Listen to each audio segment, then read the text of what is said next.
Be audacious in your seeking to connect with people. Do not fear people. People are just like you and me. People eat. People breathe oxygen. People go to the toilet. People sleep. People, in essence, are like you. You should not fear people. The worst case scenario that can happen is someone to say, no, I cannot work with you, or I cannot meet you. If it is your first time you are coming across this video, this channel, please hit subscribe and turn on notification. Thank you. Assalamu alaikum. Today we are going to talk about a book, a well-known book in the circles of leadership. And this book is Never Eat Alone by Ferrazzi.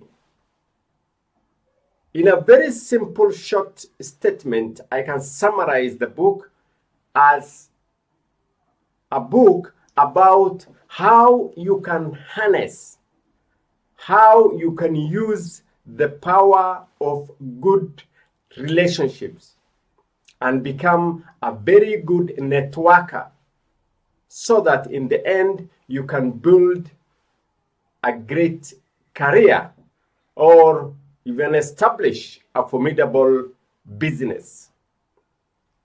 This is a great book if you have to propel yourself from where you are to where you want to be in the next 1, 2, 3 years. Research done back in 2005 found that 75% of all jobs were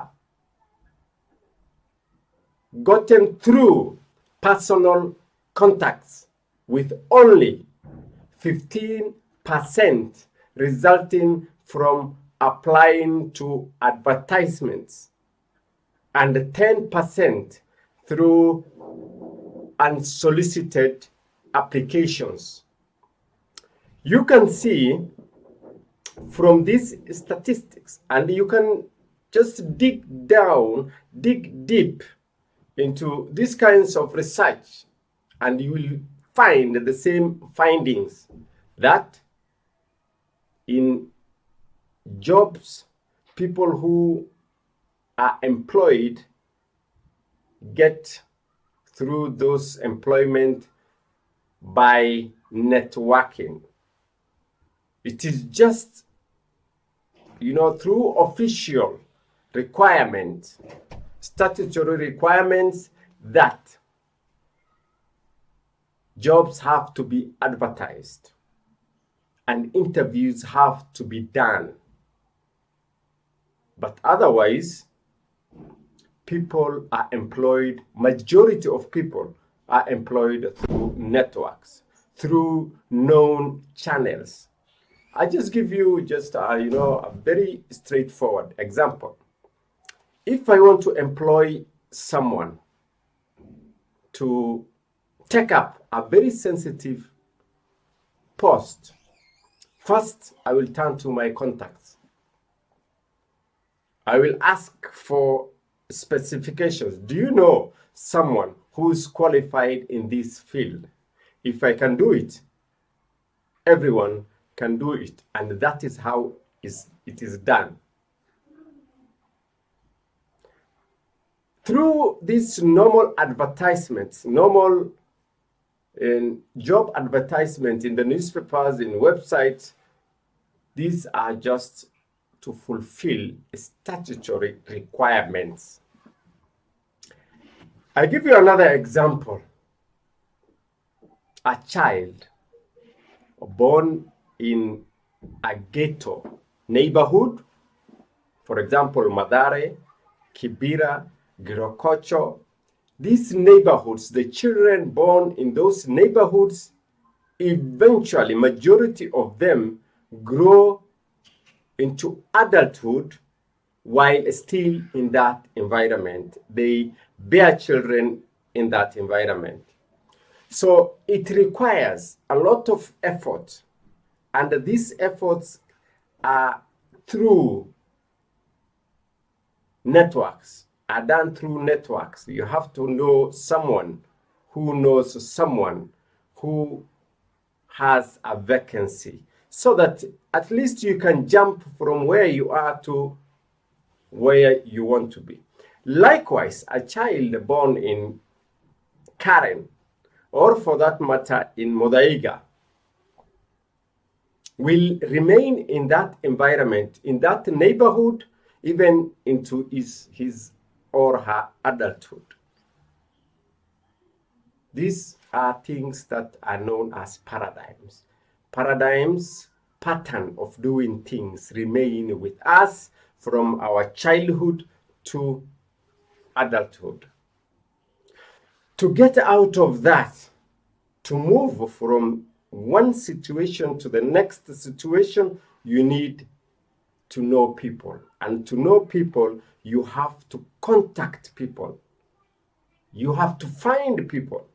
You have to ask people to do for you 1, 2, 3. And in turn, you have to do for them the same. So this book is about networking. And there are benefits when you are going into networking. When you are trying to connect with people, you have to bear in mind that you don't go into seeking that kind of relationship to be helped. The first requirement is you seek out people to add value to them. And it automatically turns out that they too will add value to you. Nurturing relationships with people in your circle is mutually beneficial for at least 2 reasons. Number one, you can raise your professional profile and broaden your access to opportunities. Number two, networks help you to overcome obstacles and gain satisfaction from assisting and connecting with others in your circle. Look for like-minded people and connect with them, and always remember to keep in touch. There are 5 lessons you can learn from this book.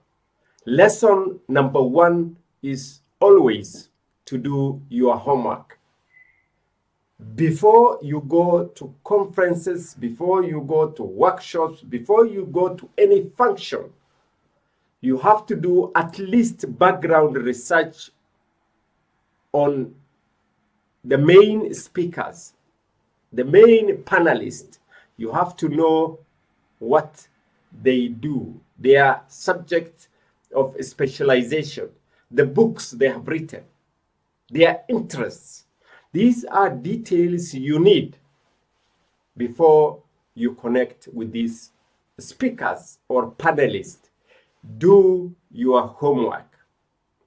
This is lesson number 1. Without doing background check on these people, it will be very difficult. It will be an uphill struggle for you to connect with these people because you know very little about them. So find out who they are, what they like, and how long they have been in the business. Lesson number 1, do your homework. Lesson number 2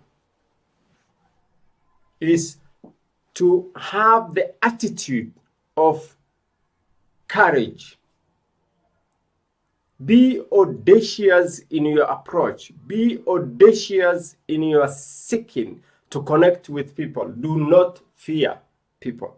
People are just like you and me. People eat. People breathe oxygen. People go to the toilet. People sleep. People, in essence, are like you. You should not fear people. The worst case scenario that can happen is someone to say, no, I cannot work with you, or I cannot meet you, or I don't want to discuss anything with you. Otherwise, they will not answer your calls, they will not respond to your emails, and that is fine. You don't have to, force yourself into people. Just take it easy, be relaxed. And those who have the insight into this kind of things, those who have the the experience, those who know what you are trying to do, will open their doors for you. Don't be discouraged. The worst case scenario, as I have said, is to receive a no as an answer. So be courageous. Don't be discouraged. Don't fear. Go for it. Lesson number 2 is be courageous. Be audacious in your approach. Just remember that.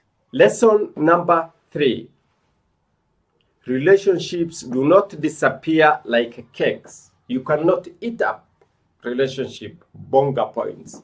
You cannot reduce the effects of your connections by constantly connecting with your friends. In fact, if you keep on your contacts, if you keep reaching out at least once a week to your friends, your relationship will be stronger. So you have to keep in touch.